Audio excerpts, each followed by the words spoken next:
Sun Tzu and the Art of War. Chapter 1. Laying Plans. Sun Tzu said, "The art of war is of vital importance to the state. It is a matter of life and death, a road either to safety or to ruin.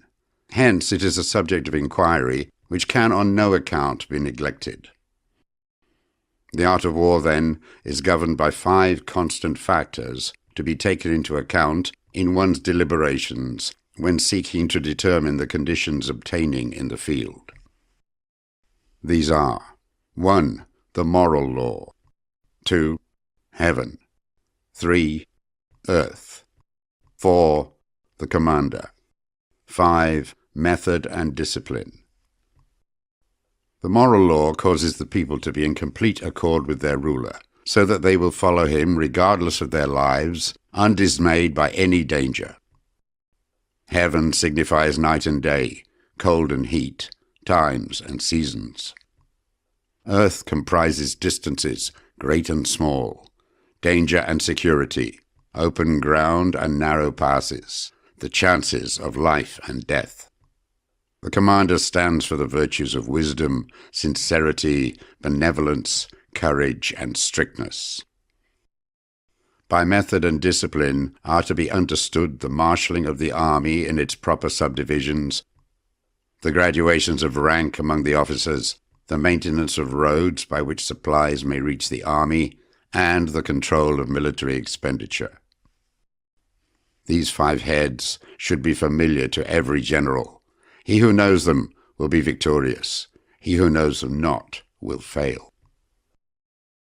Therefore, in your deliberations, when seeking to determine the military conditions, let them be made the basis of a comparison. In this wise: 1. Which of the 2 sovereigns is imbued with the moral law? 2. Which of the 2 generals has most ability? 3. With whom lie the advantages derived from heaven and earth? 4. On which side is discipline most rigorously enforced?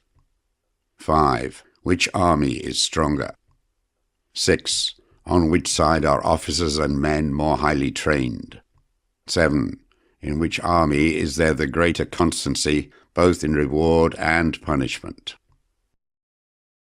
By means of these 7 considerations, I can forecast victory or defeat. The general that hearkens to my counsel and acts upon it will conquer. Let such a one be retained in command. The general that hearkens not to my counsel, nor acts upon it, will suffer defeat. Let such a one be dismissed. While heeding the profit of my counsel, avail yourselves also of any helpful circumstances over and beyond the ordinary rules. Accordingly, as circumstances are favorable, one should modify one's plans. All warfare is based on deception. Hence, when able to attack, we must seem unable. When using our forces, we must seem inactive. When we are near, we must make the enemy believe we are far away.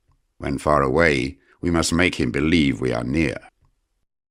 Hold out baits to entice the enemy, feign disorder, and crush him. If he is secure at all points, be prepared for him. If he is in superior strength, evade him. If your opponent is of choleric temper, seek to irritate him.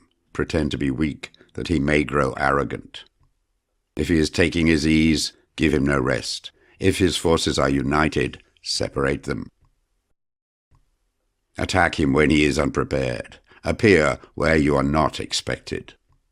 These military devices leading to victory must not be divulged beforehand. Now, the general who wins a battle makes many calculations in his temple ere the battle is fought. The general who loses a battle makes but few calculations beforehand. Thus do many calculations lead to victory and few calculations to defeat. How much more no calculation at all? It is by attention to this point that I can foresee who is likely to win or lose.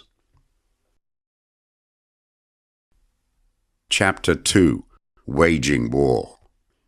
Sun Tzu said, In the operations of war, Where there are in the field 1,000 swift chariots, as many heavy chariots, and 100,000 mail-clad soldiers, with provisions enough to carry them 1,000 li. The expenditure at home and at the front, including entertainment of guests, small items such as glue and paint, and some spent on chariots and armour, will reach the total of 1,000 ounces of silver per day. Such is the cost of raising an army of 100,000 men. When you engage in actual fighting, if victory is long in coming, then men's weapons will grow dull, and their ardour will be damped. If you lay siege to a town, you will exhaust your strength. Again, if the campaign is protracted, the resources of the state will not be equal to the strain. Now, when your weapons are dulled, your ardour damped, your strength exhausted, and your treasure spent, other chieftains will spring up to take advantage of your extremity. Then no man, however wise, will be able to avert the consequences that must ensue. Thus, though we have heard of stupid haste in war, cleverness has never been seen associated with long delays. There is no instance of a country having benefited from prolonged war. It is only one who is thoroughly acquainted with the evils of war that can thoroughly understand the profitable way of carrying it on. The skilful soldier does not raise a second levy, neither are his supply wagons loaded more than twice. Bring war material with you from home, but forage on the enemy. Thus the army will have food enough for its needs. Poverty of the state exchequer causes an army to be maintained by contributions from a distance. Contributing to maintain an army at a distance causes the people to be impoverished. On the other hand, the proximity of an army causes prices to go up, and high prices cause the people's substance to be drained away. When their substance is drained away, the peasantry will be afflicted by heavy exactions. With this loss of substance and exhaustion of strength, the homes of the people will be stripped bare, and 3/10 of their income will be dissipated, while government expenses for broken chariots, worn-out horses, breastplates and helmets, bows and arrows, spears and shields, protective mantles, draft oxen and heavy wagons will amount to 4/10 of its total revenue. Hence a wise general makes a point of foraging on the enemy. 1 cartload of the enemy's provisions is equivalent to 20 of one's own, and likewise a single pickle from his provender is equal to 20 from one's own store. Now, in order to kill the enemy, our men must be roused to anger. That there may be advantage from defeating the enemy, they must have their rewards. Therefore, in chariot fighting, when 10 or more chariots have been taken, those should be rewarded who took the first. Our own flags should be substituted for those of the enemy, and the chariots mingled and used in conjunction with our own. The captured soldiers should be kindly treated and kept. This is called using the conquered foe to augment one's own strength. In war, then, let your great object be victory, not lengthy campaigns. Thus it may be known that the leader of armies is the arbiter of the people's fate, the man on whom it depends whether the nation shall be in peace or in peril. Chapter 3. Attack by Stratagem. Sun Tzu said, "In the practical art of war, the best thing of all is to take the enemy's country whole and intact. To shatter and destroy it is not so good. So too, it is better to recapture an army entire than to destroy it, to capture a regiment, a detachment, or a company entire than to destroy them. Hence, to fight and conquer in all your battles is not supreme excellence. Supreme excellence consists in breaking the enemy's resistance without fighting." Thus, the highest form of generalship is to balk the enemy's plans. The next best is to prevent the junction of the enemy's forces. The next, in order, is to attack the enemy's army in the field, and the worst policy of all is to besiege walled cities. The rule is not to besiege walled cities if it can possibly be avoided.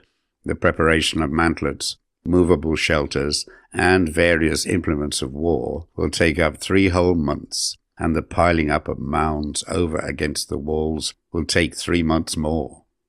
The general, unable to control his irritation, will launch his men to the assault like swarming ants, with the result that 1/3 of his men are slain, while the town still remains untaken. Such are the disastrous effects of a siege.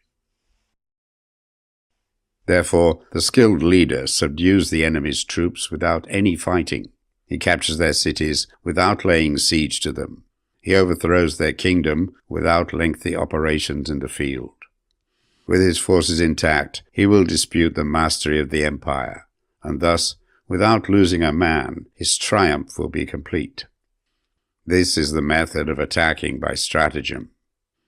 It is the rule in war, if our forces are 10 to the enemy's 1, to surround him; if 5 to 1, to attack him; if twice as numerous, to divide our army into 2. If equally matched, we can offer battle; if slightly inferior in numbers, we can avoid the enemy; if quite unequal in every way, we can flee from him. Hence, though an obstinate fight may be made by a small force, in the end it must be captured by the larger force. Now, the general is the bulwark of the state. If the bulwark is complete at all points, the state will be strong. If the bulwark is defective, the state will be weak. There are 3 ways in which a ruler can bring misfortune upon his army: by commanding the army to advance or to retreat, being ignorant of the fact that it cannot obey. This is called hobbling the army. By attempting to govern an army in the same way as he administers a kingdom, being ignorant of the conditions which obtain in an army. This causes restlessness in the soldiers' minds. By employing the officers of his army without discrimination, through ignorance of the military principle of adaptation to circumstances. This shakes the confidence of the soldiers. But when the army is restless and distrustful, trouble is sure to come from the other feudal princes. This is simply bringing anarchy into the army and flinging victory away. Thus we may know that there are 5 essentials for victory. 1. He will win who knows when to fight and when not to fight. 2. He will win who knows how to handle both superior and inferior forces. 3. He will win whose army is animated by the same spirit throughout all its ranks. 4. He will win who, prepared himself, waits to take the enemy unprepared. 5. He will win who has military capacity and is not interfered with by the sovereign. Hence the saying, if you know the enemy and know yourself, you need not fear the result of 100 battles.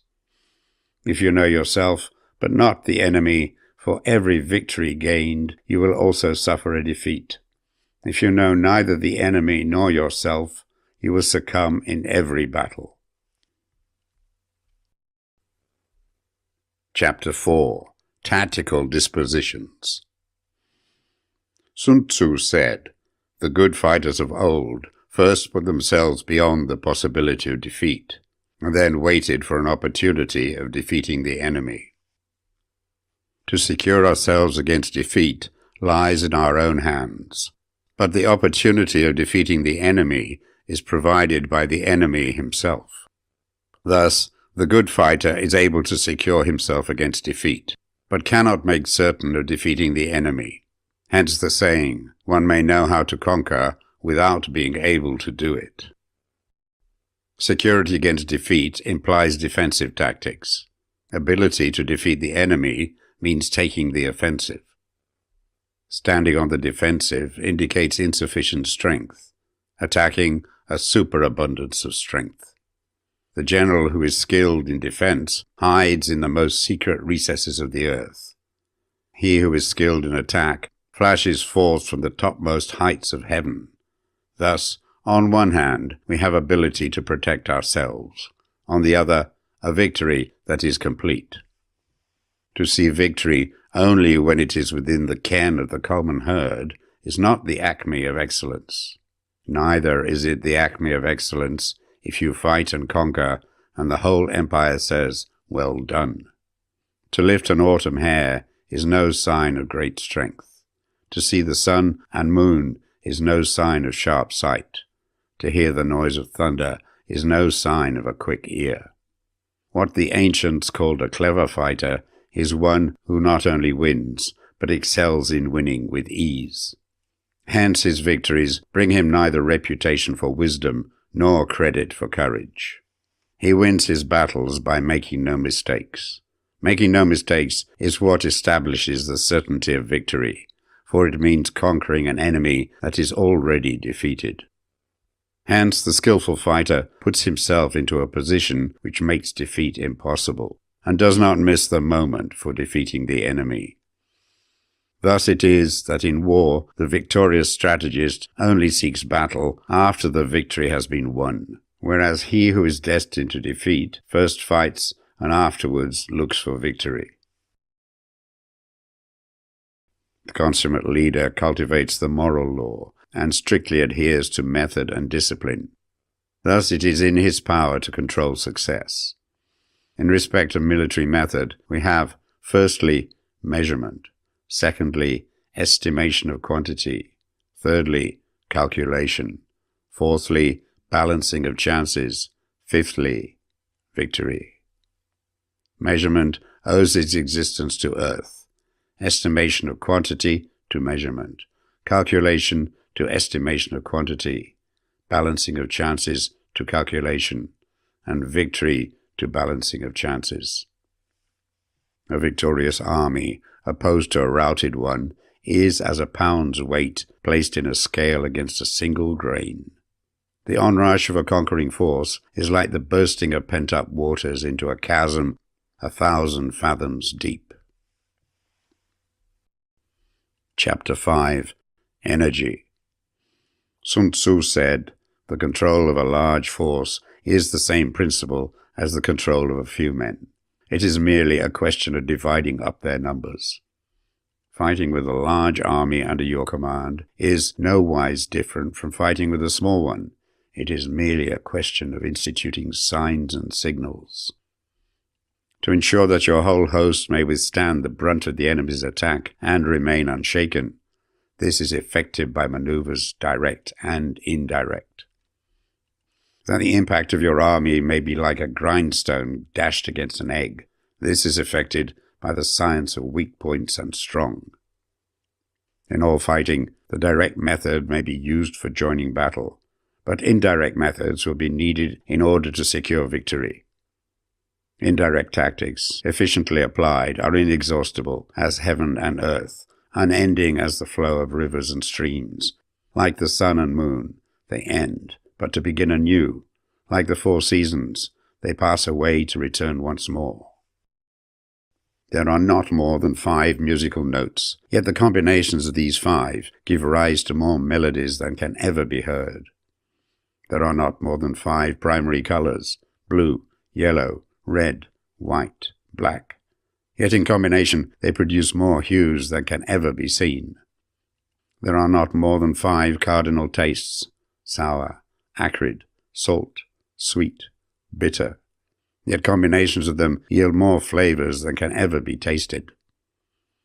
In battles there are not more than 2 methods of attack, the direct and the indirect. Yet these 2 in combination give rise to an endless series of maneuvers. The direct and the indirect lead on to each other in turn. It is like moving in a circle. You never come to an end. Who can exhaust the possibilities of their combination? The onset of troops is like the rush of a torrent which will even roll stones along in its course. The quality of decision is like the well-timed swoop of a falcon which enables it to strike and destroy its victim.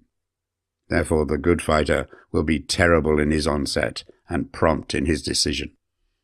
Energy may be likened to the bending of a crossbow. decision to the releasing of a trigger. Amid the turmoil and tumult of battle, there may be seeming disorder, and yet no real disorder at all. Amid confusion and chaos, your array may be without head or tail, yet it will be proof against defeat. Simulated disorder postulates perfect discipline.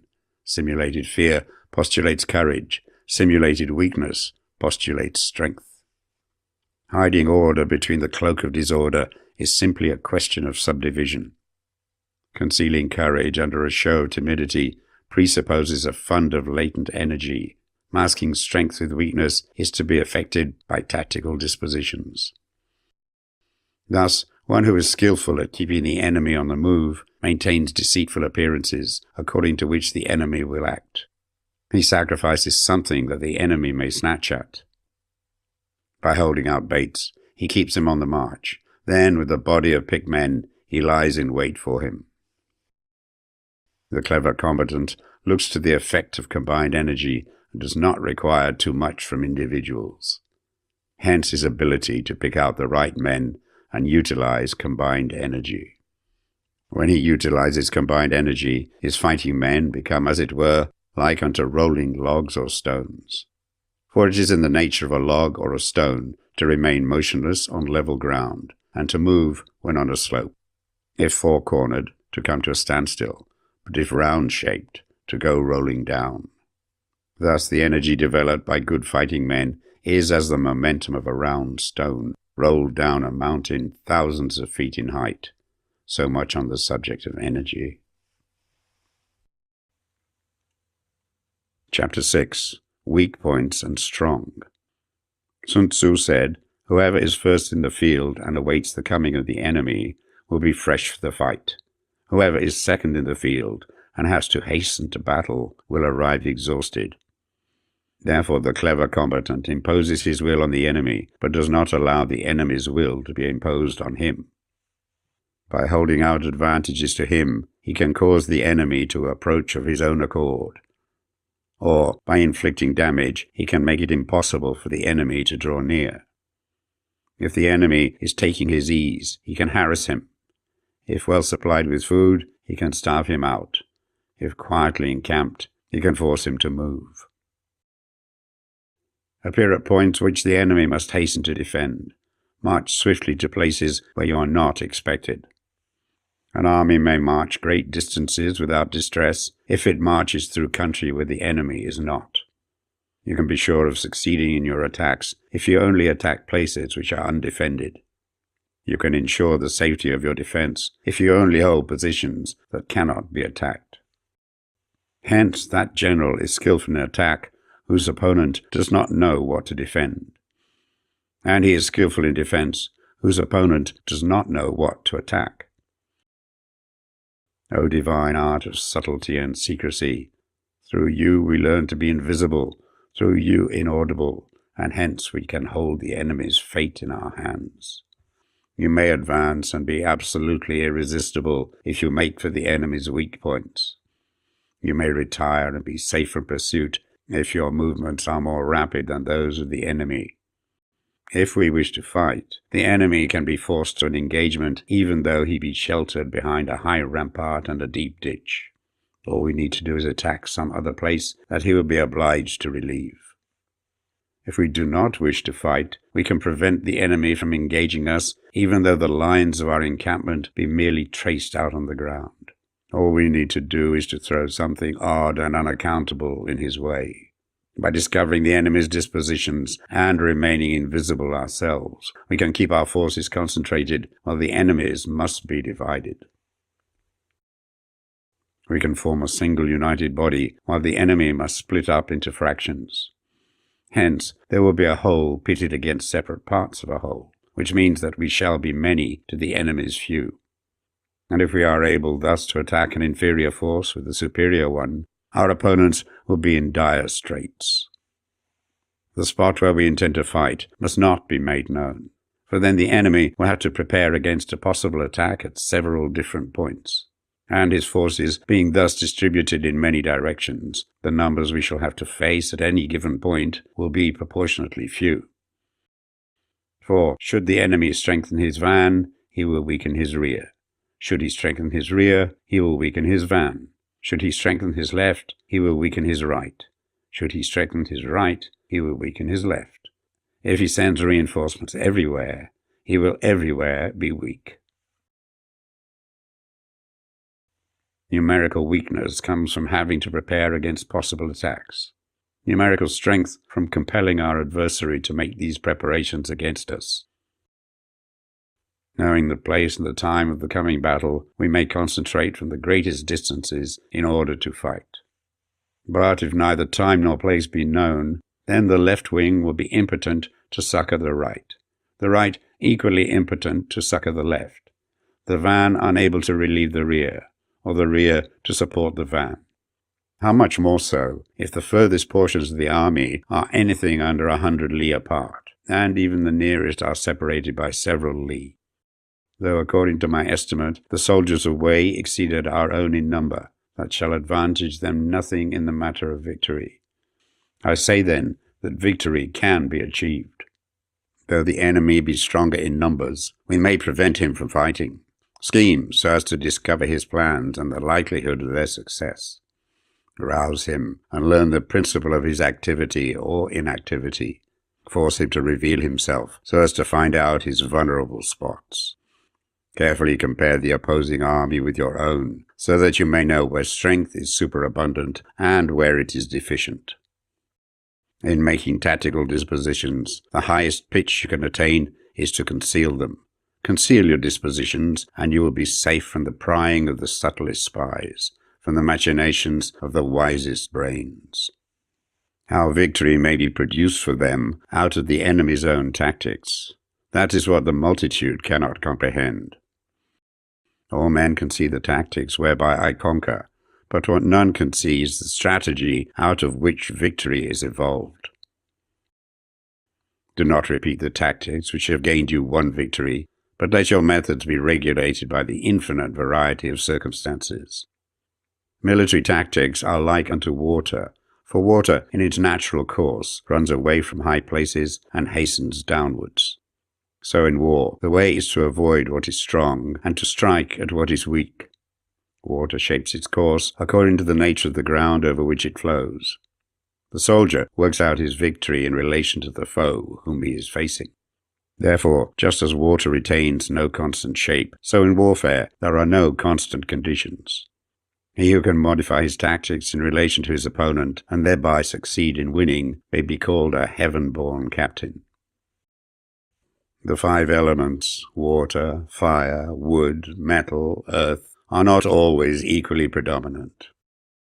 The 4 seasons make way for each other in turn. There are short days and long. The moon has its periods of waning and waxing. Chapter 7. Maneuvering. Sun Tzu said, "In war, the general receives his commands from the sovereign. Having collected an army and concentrated his forces, he must blend and harmonize the different elements thereof before pitching his camp. After that comes tactical maneuvering, than which there is nothing more difficult. The difficulty of tactical maneuvering consists in turning the devious into the direct, and misfortune into gain. Thus, to take a long and circuitous route after enticing the enemy out of the way, and those starting after him to contrive to reach the goal before him, shows knowledge of the artifice of deviation. Maneuvering with an army is advantageous, with an undisciplined multitude most dangerous. If you set a fully equipped army in march in order to snatch an advantage, the chances are that you will be too late. On the other hand, to detach a flying column for the purpose involves the sacrifice of its baggage and stores. Thus, if you order your men to roll up their buff coats and make forced marches without halting day or night, covering double the usual distance at a stretch, doing 100 li in order to wrest an advantage, the leaders of all your 3 divisions will fall into the hands of the enemy. The stronger men will be in front, the jaded ones will fall behind, and on this plan only 1/10 of your army will reach its destination. If you march 50 li in order to outmaneuver the enemy, you will lose the leader of your first division, and only half your force will reach the goal. If you march 30 li with the same object, 2/3 of your army will arrive.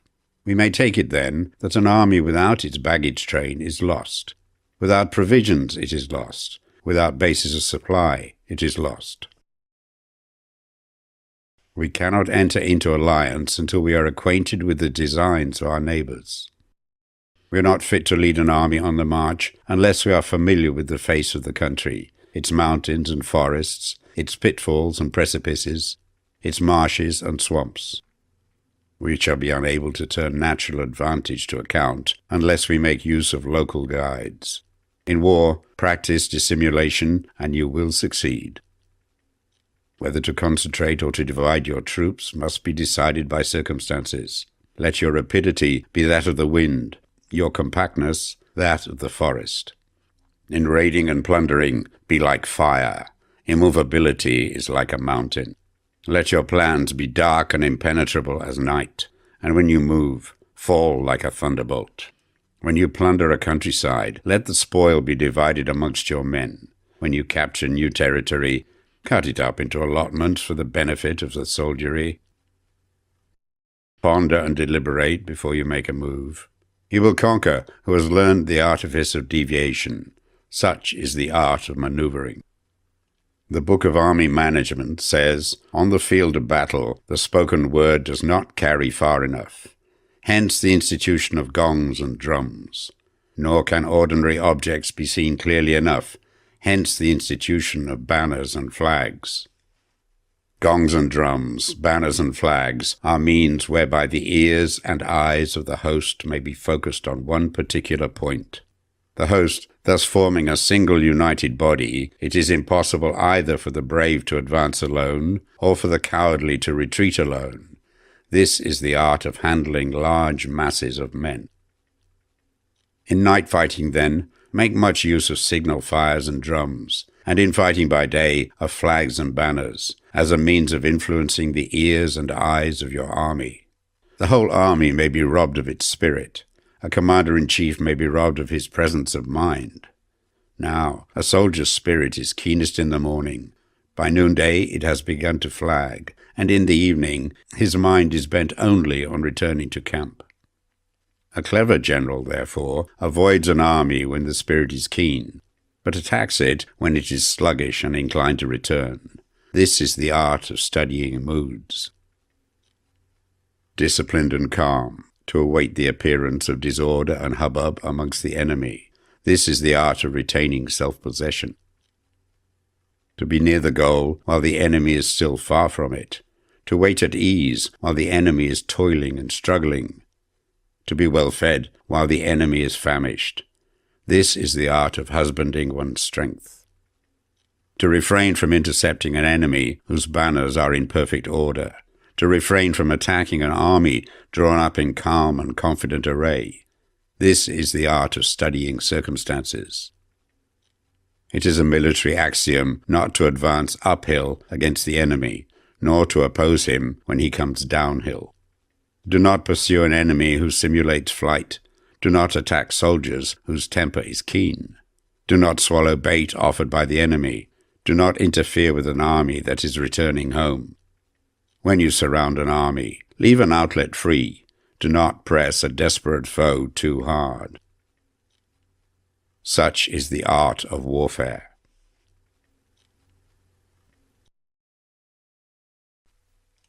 Chapter 8. Variation in Tactics. Sun Tzu said, in war, the general receives his commands from the sovereign, collects his army, and concentrates his forces. When in difficult country, do not encamp. In country where high roads intersect, join hands with your allies. Do not linger in dangerously isolated positions. In hemmed-in situations, you must resort to stratagem. In desperate position, you must fight. There are roads which must not be followed, armies which must not be attacked, towns which must be besieged, positions which must not be contested, commands of the sovereign which must not be obeyed. The general who thoroughly understands the advantages that accompany variation of tactics knows how to handle his troops. The general who does not understand these may be well acquainted with the configuration of the country, yet he will not be able to turn his knowledge to practical account. So, the student of war who is unversed in the art of war of varying his plans, even though he be acquainted with the 5 advantages, will fail to make the best use of his men. Hence, in the wise leader's plans, considerations of advantage and of disadvantage will be blended together. If our expectation of advantage be tempered in this way, we may succeed in accomplishing the essential part of our schemes. If, on the other hand, in the midst of difficulties, we are always ready to seize an advantage, we may extricate ourselves from misfortune. Reduce the hostile chiefs by inflicting damage on them, and make trouble for them, and keep them constantly engaged. Hold out specious allurements, and make them rush to any given point. The art of war teaches us to rely not on the likelihood of the enemy's not coming, but on our own readiness to receive him, not on the chance of his not attacking, but rather on the fact that we have made our position unassailable. There are 5 dangerous faults which may affect a general. 1. Recklessness, which leads to destruction. 2. Cowardice, which leads to capture. 3. A hasty temper, which can be provoked by insults. 4. A delicacy of honor, which is sensitive to shame. 5. Over-solicitude for his men, which exposes him to worry and trouble. These are the 5 besetting sins of a general, ruinous to the conduct of war. When an army is overthrown and its leader slain, the cause will surely be found among these 5 dangerous faults. Let them be subject of meditation. Chapter 9. The Army on the March. Sun Tzu said, "We come now to the question of encamping the army and observing signs of the enemy.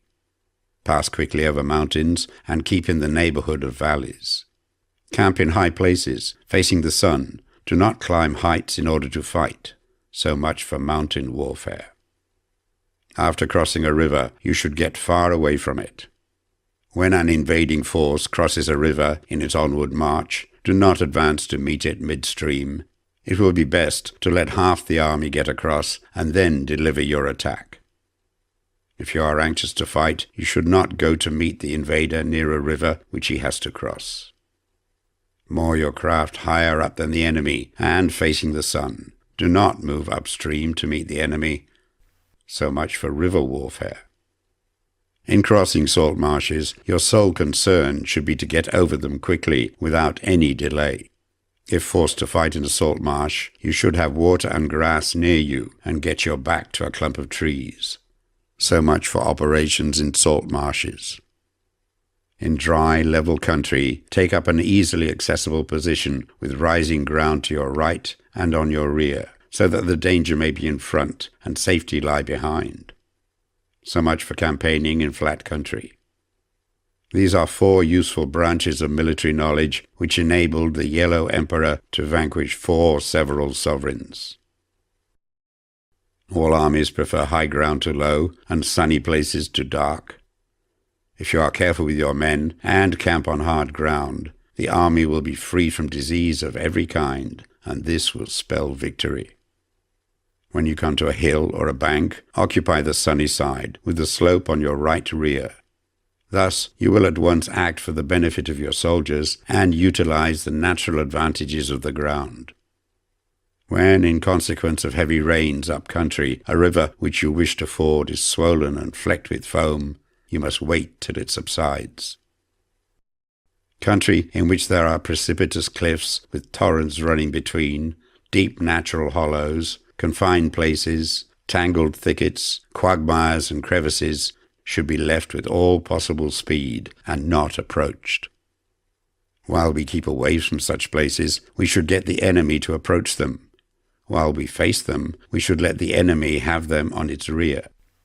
If in the neighborhood of your camp there should be any hilly country, Ponds surrounded by aquatic grass, hollow basins filled with reeds, or woods with thick undergrowth, they must be carefully routed out and searched. For these are places where men in ambush or insidious spies are likely to be lurking. When the enemy is close at hand and remains quiet, he is relying on the natural strength of his position. When he keeps aloof and tries to provoke a battle, he is anxious for the other side to advance. If his place of encampment is easy of access, he is tendering a bait. Movement amongst the trees of a forest shows that the enemy is advancing. The appearance of a number of screens in the midst of thick grass means that the enemy wants to make us suspicious. The rising of birds in their flight is the sign of an ambuscade. Startled beasts indicate that a sudden attack is coming. When there is dust rising in a high column, it is the sign of chariots advancing. When the dust is low, but spread over a wide area, it betokens the approach of infantry. When it branches out in different directions, it shows that parties have been sent to collect firewood. A few clouds of dust moving to and fro signify that the army is encamping.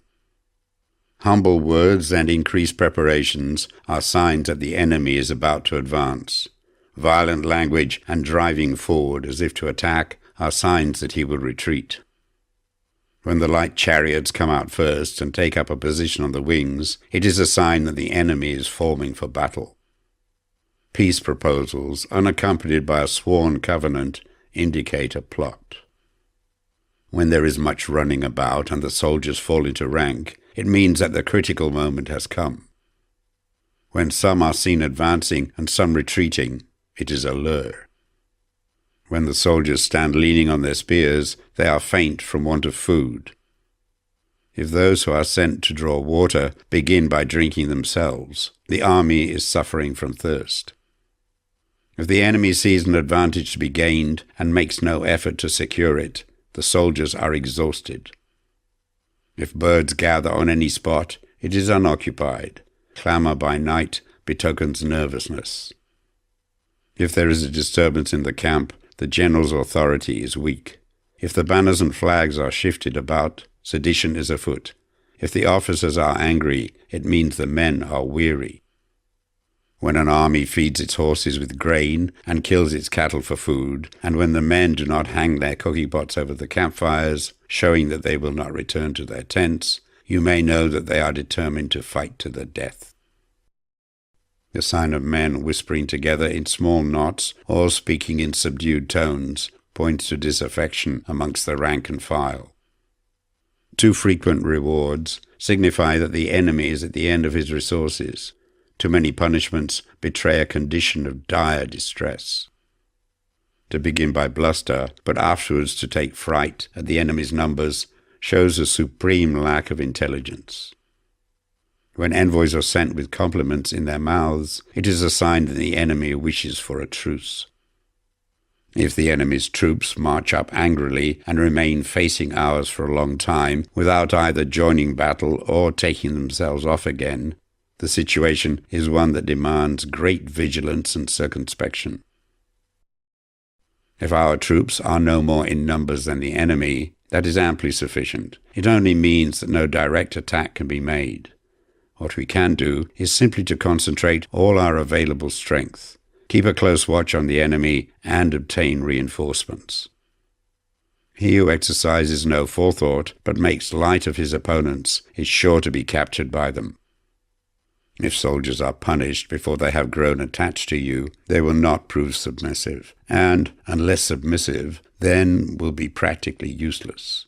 If, when soldiers have become attached to you, punishments are not enforced, they will still be useless.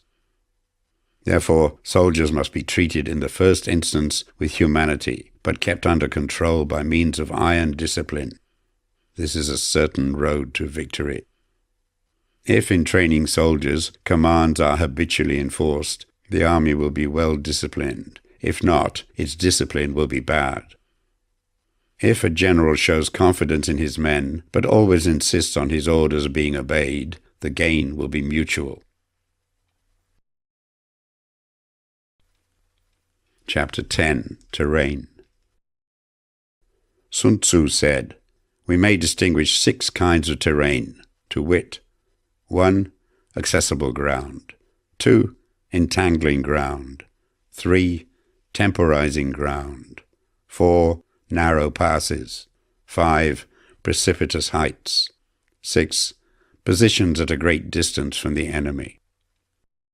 Ground which can be freely traversed by both sides is called accessible. With regard to ground of this nature, be before the enemy in occupying the raised and sunny spots, and carefully guard your line of supplies. Then you will be able to fight with advantage.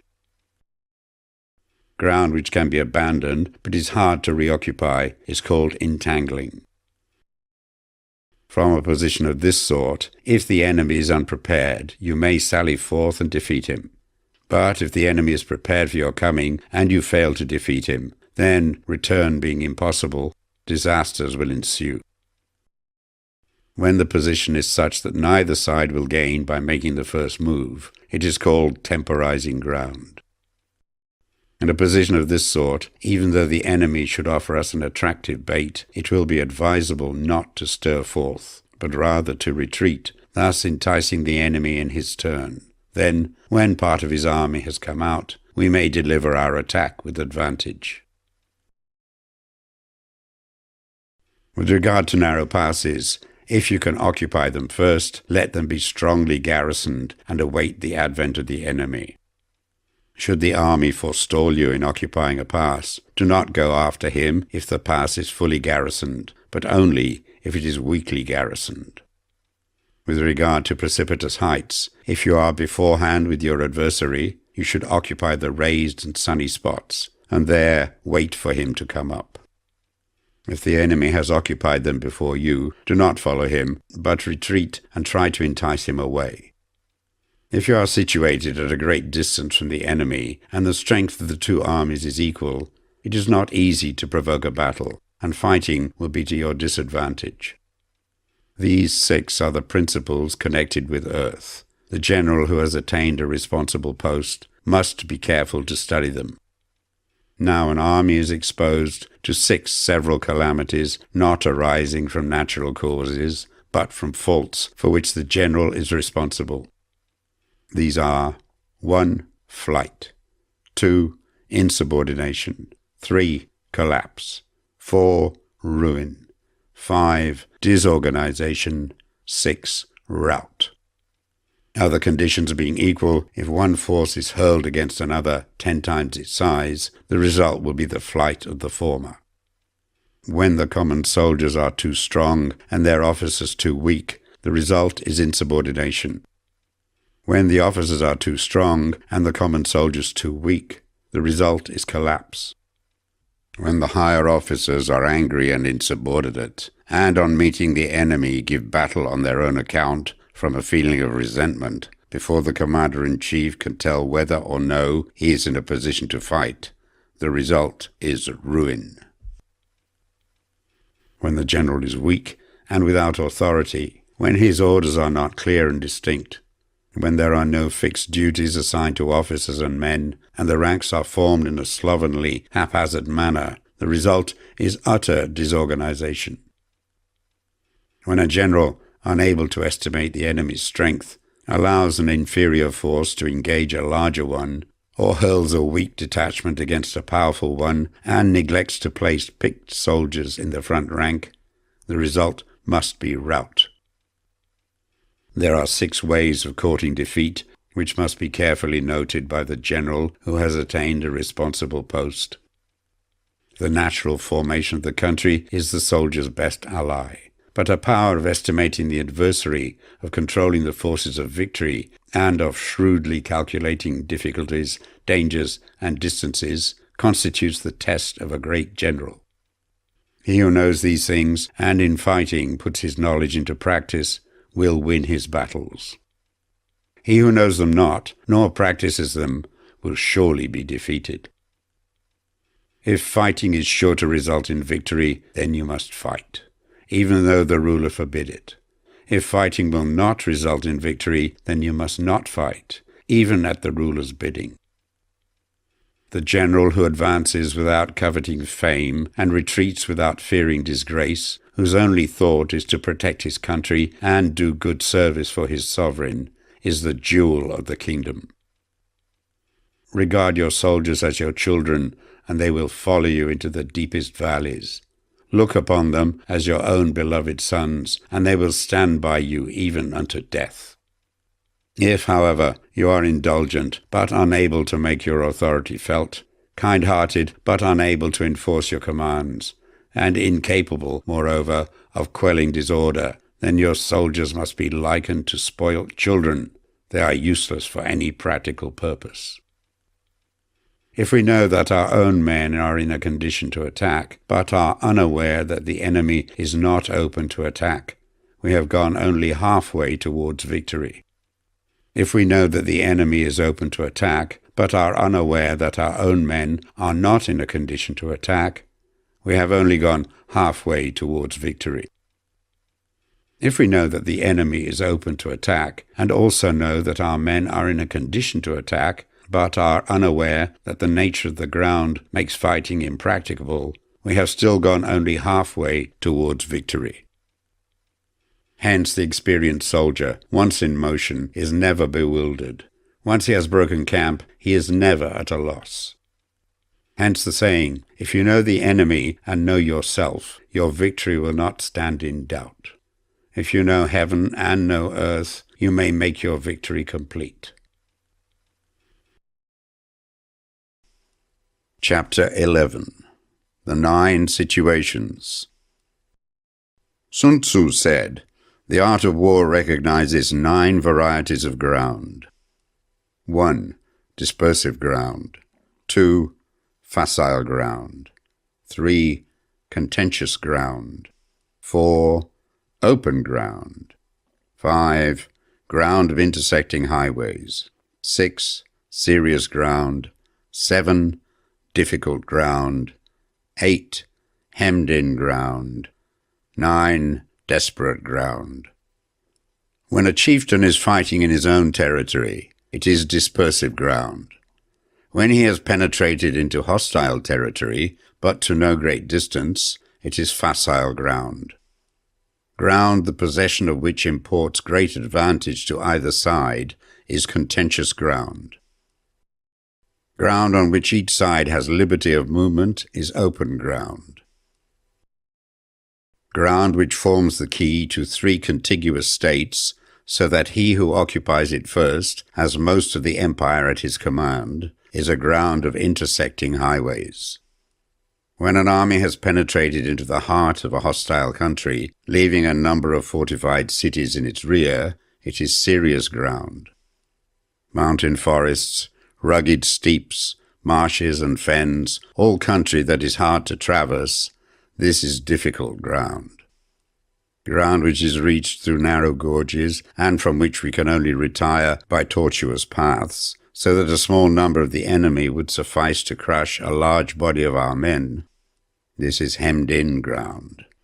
Ground on which we can only be saved from destruction by fighting without delay is desperate ground. On dispersive ground, therefore, fight not. On facile ground, halt not. On contentious ground, attack not. On open ground, do not try to block the enemy's way. On the ground of intersecting highways, join hands with your allies. On serious ground, gather in plunder. In difficult ground, keep steadily on the march. On hemmed-in ground, resort to stratagem. On desperate ground, fight. Those who were called skillful leaders of old knew how to drive a wedge between the enemy's front and rear, to prevent cooperation between his large and small divisions, to hinder the good troops from rescuing the bad, the officers from rallying their men. When the enemy's men were united, they managed to keep them in disorder. When it was to their advantage, they made a forward move.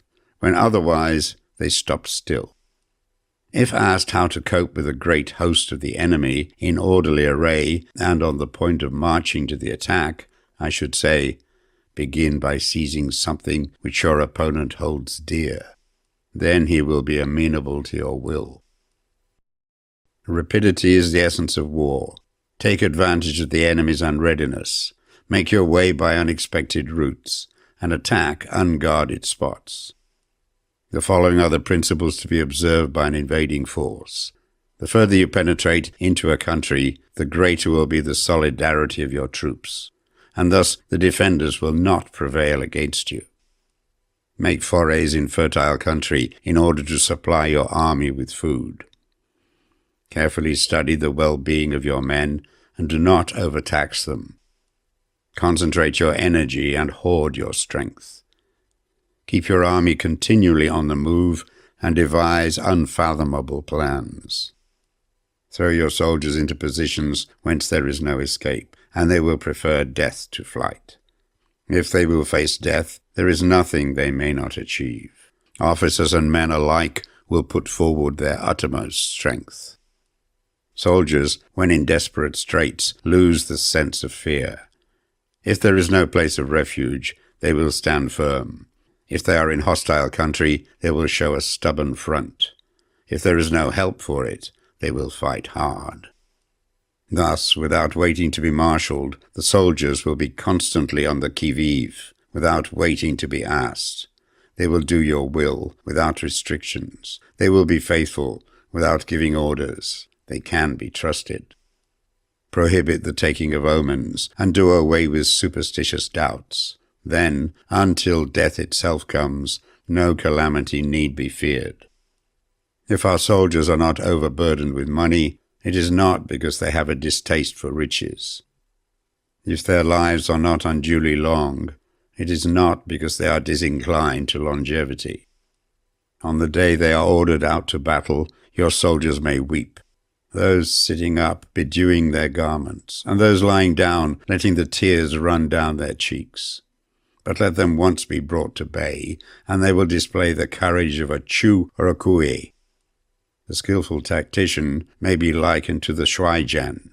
Now the shuaijian is a snake that is found in the Chiung Mountains. Strike at its head, and you will be attacked by its tail. Strike at its tail, and you will be attacked by its head. Strike at its middle, and you will be attacked by the head and tail, both. Asked if an army can be made to imitate the shuaijian, I should answer yes. For the men of Wu and the men of Yue are enemies. Yet if they are crossing a river in the same boat and are caught by a storm, they will come to each other's assistance, just as the left hand helps the right. Hence it is not enough to put one's trust in the tethering of horses and the burying of chariot wheels in the ground. The principle on which to manage an army is to set up one standard of courage which all must reach.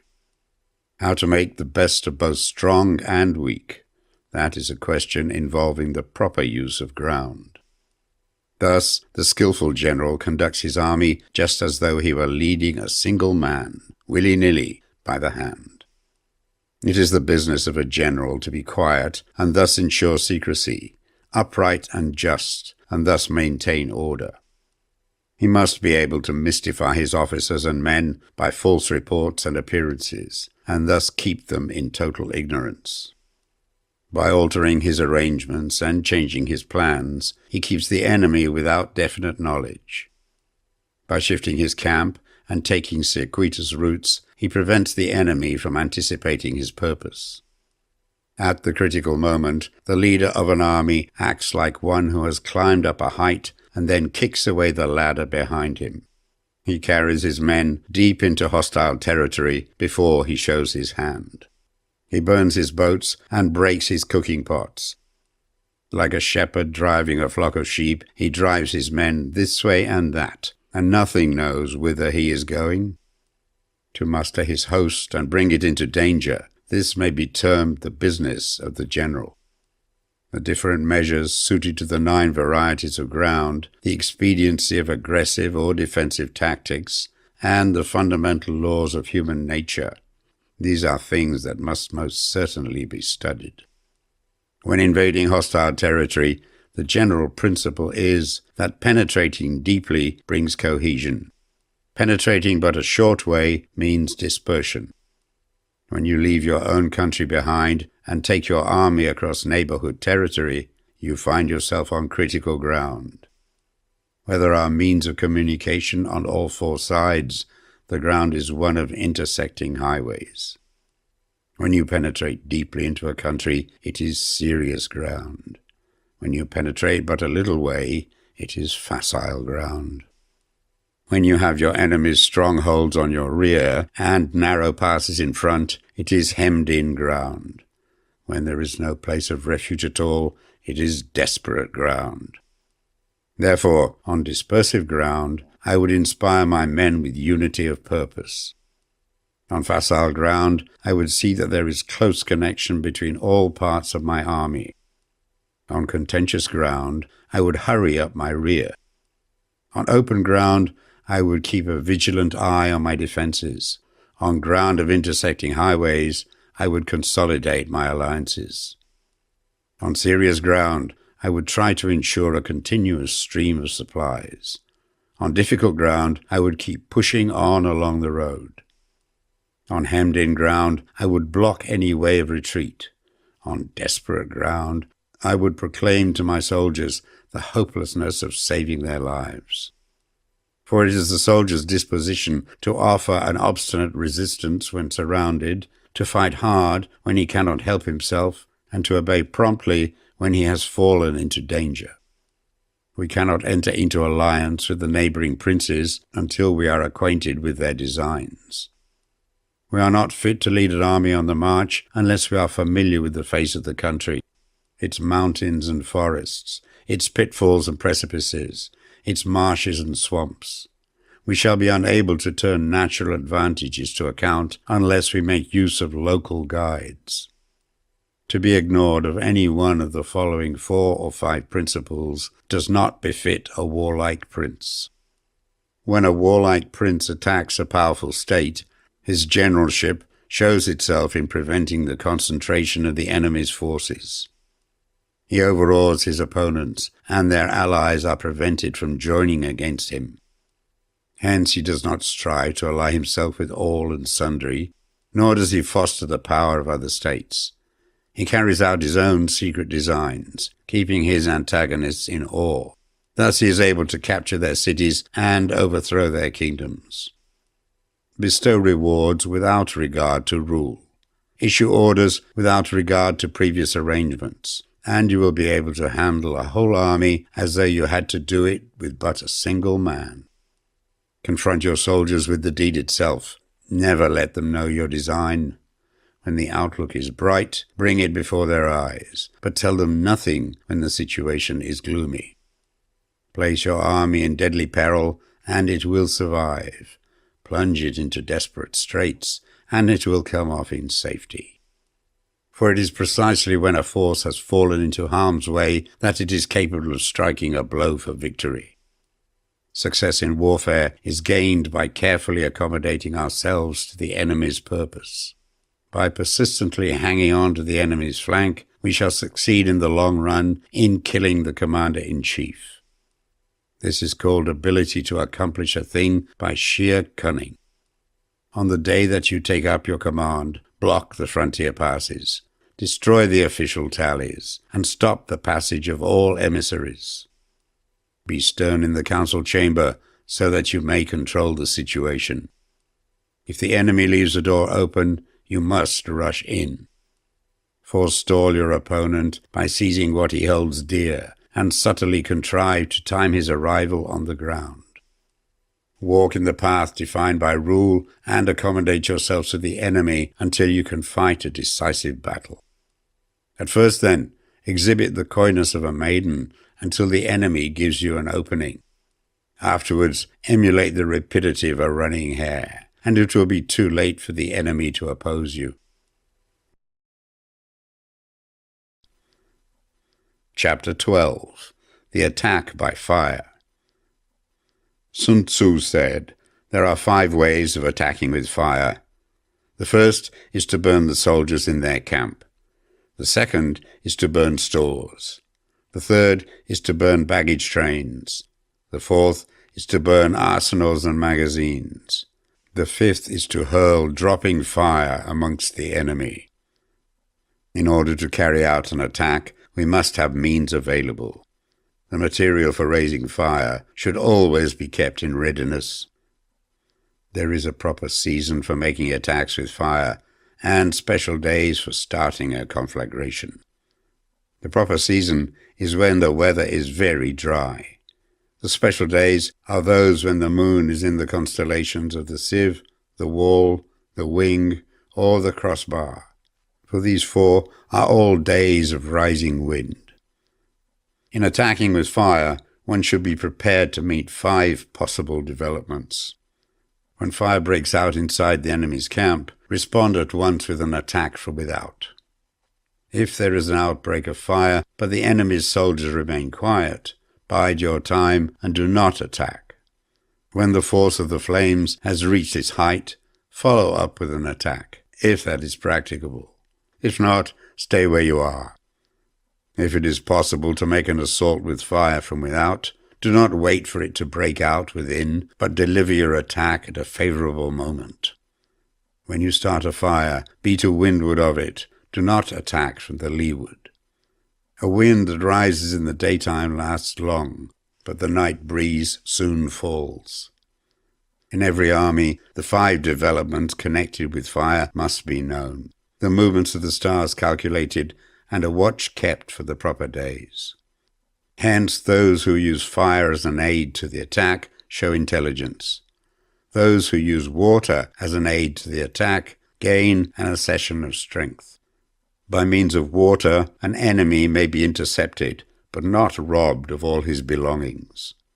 Unhappy is the fate of one who tries to win his battles and succeed in his attacks without cultivating the spirit of enterprise, for the result is a waste of time and general stagnation. Hence the saying, the enlightened ruler lays his plans well, the good general cultivates his resources. Move not until you see an advantage. Use not your troops unless there is something to be gained. Fight not unless the position is critical. No ruler should put troops into the field merely to gratify his own spleen. No general should fight a battle simply out of pique. If it is to your advantage, make a forward move. If not, stay where you are. Anger may in time change to gladness. Vexation may be succeeded by content. But a kingdom that has once been destroyed can never come back again into being, nor can the dead ever be brought back to life. Hence the enlightened ruler is heedful, and the good general full of caution. This is the way to keep a country at peace and an army intact. Chapter 13. The Use of Spies. Sun Tzu said, "Raising a host of 100,000 men and marching them great distances entails heavy loss on the people and a drain on the resources of the state. The daily expenditure will amount to 1,000 ounces of silver. There will be commotion at home and abroad, and men will drop down exhausted on the highways. As many as 700,000 families will be impeded in their labor. Hostile armies may face each other for years, striving for the victory which is decided in a single day. This being so, to remain in ignorance of the enemy's condition simply because one grudges the outlay of 100 ounces of silver in honors and emoluments is the height of inhumanity. One who acts thus is no leader of men, no present help to his sovereign, no master of victory. Thus, what enables the wise sovereign and the good general to strike and conquer and achieve things beyond the reach of ordinary men is foreknowledge. Now this foreknowledge cannot be elicited from spirits. It cannot be obtained inductively from experience, nor by any deductive calculation. Knowledge of the enemy's dispositions can only be obtained from other men. Hence the use of spies, of whom there are 5 classes. 1. Local spies. 2. Inward spies. 3. Converted spies. 4. Doomed spies. 5. Surviving spies. When these 5 kinds of spy are all at work, none can discover the secret system. This is called divine manipulation of the threads. It is the sovereign's most precious faculty. Having local spies means employing the services of the inhabitants of a district. Having inward spies, making use of officials of the enemy. Having converted spies, getting hold of the enemy's spies and using them for our own purposes. Having doomed spies, doing certain things openly for purposes of deception and allowing our spies to know of them and report them to the enemy. Surviving spies, finally, are those who bring back news from the enemy's camp. Hence it is that which none in the whole army are more intimate relations to be maintained than with spies. None should be more liberally rewarded. In no other business should greater secrecy be preserved. Spies cannot be usefully employed without a certain intuitive sagacity. They cannot be properly managed without benevolence and straightforwardness. Without subtle ingenuity of mind, one cannot make certain of the truth of their reports. Be subtle, and use your spies for every kind of business. If a secret piece of news is divulged by a spy before the time is ripe, he must be put to death, together with the man to whom the secret was told. Whether the object be to crush an army, to storm a city, or to assassinate an individual, it is always necessary to begin by finding out the names of the attendants, the aides-de-camp, and doorkeepers, and sentries of the general in command. Our spies must be commissioned to ascertain these. The enemy's spies, who have come to spy on us, must be sought out, tempted with bribes, led away, and comfortably housed. Thus they will become converted spies and available for our service. It is through the information brought by the converted spy that we are able to acquire and employ local and inward spies. It is owing to his information again that we can cause the doomed spy to carry false tidings to the enemy. Lastly, it is by his information that the surviving spy can be used on appointed occasions. The end and aim of spying, in all its 5 varieties, is knowledge of the enemy, and this knowledge can only be derived in the first instance from the converted spy.